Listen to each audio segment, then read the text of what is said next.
I'm a little late to this, but here are the patch notes for 11/13/2024 for Deadlock. On Wednesday, November 13th, there was a small minor patch that was made to the game. Two of these minor changes were made to the lane minions and new and improved soul sharing ratios post-laning phase. The first one being troopers now do 20% more damage to each other, so you won't be sitting there forever waiting for the minions to fight each other. As well as soul sharing ratios post-lane reduced from 175, 50, 35, 20, and 22%. It's now 170, 45, 33, 25, and 25%. Those numbers are relative to the amount of players in each lane, 100 being 1, 2 players being split 70%, 3 players is split 33, 4 players is split 25, and 6 players is split 20% now. Although minor changes, these are pretty massive changes when it referred to the laning phase, so you should keep track of who's in your lane when you're farming it. Now moving on to another minor change, the first urn is now always neutral regardless of the northwest lead. So no matter who's ahead before the urn spawns, it will always be neutral. Now next up we got some other changes. Guardian resistance changed from minus 35% at 8 minutes to minus 53% at 10 minutes. This is a pretty significant change when you're trying to push lanes. This makes it ideal at 10 minutes to be split pushing and pushing lanes hard, as Guardians are going to be pretty weak now. Then the heavy melee cancelling can no longer be done with some abilities, only items at the moment. So you can no longer animation cancel the heavy melee with,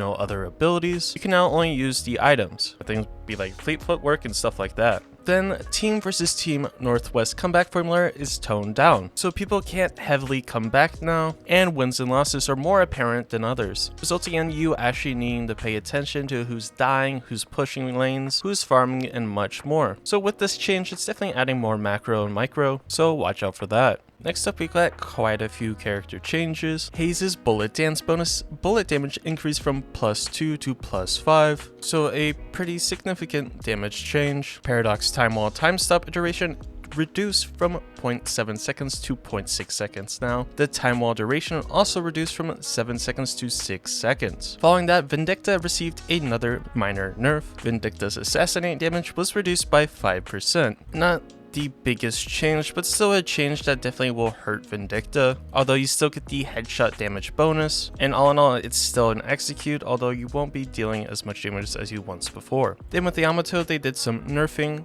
The Yamato's shadow transformation bullet and spirit resist reduced from 50% to 45. Yamato's shadow transformation duration reduced from 5.5 seconds to 5, and Yamato's shadow transformation heal reduced from 25 to 20%. It's not super major changes to Yamato, but hopefully this is enough to maybe nerf her a bit so she's not so overpowered right now. Again, just like all my comments, I think all these are good changes that is healthy for the game, and they're all going in the right direction. Love it or hate it, these are the changes. Although it is a rather short video, I appreciate you stopping by and watching it. Do me a favor, subscribe if you're new, like the video if you liked it, and well, I'll catch you in the next one.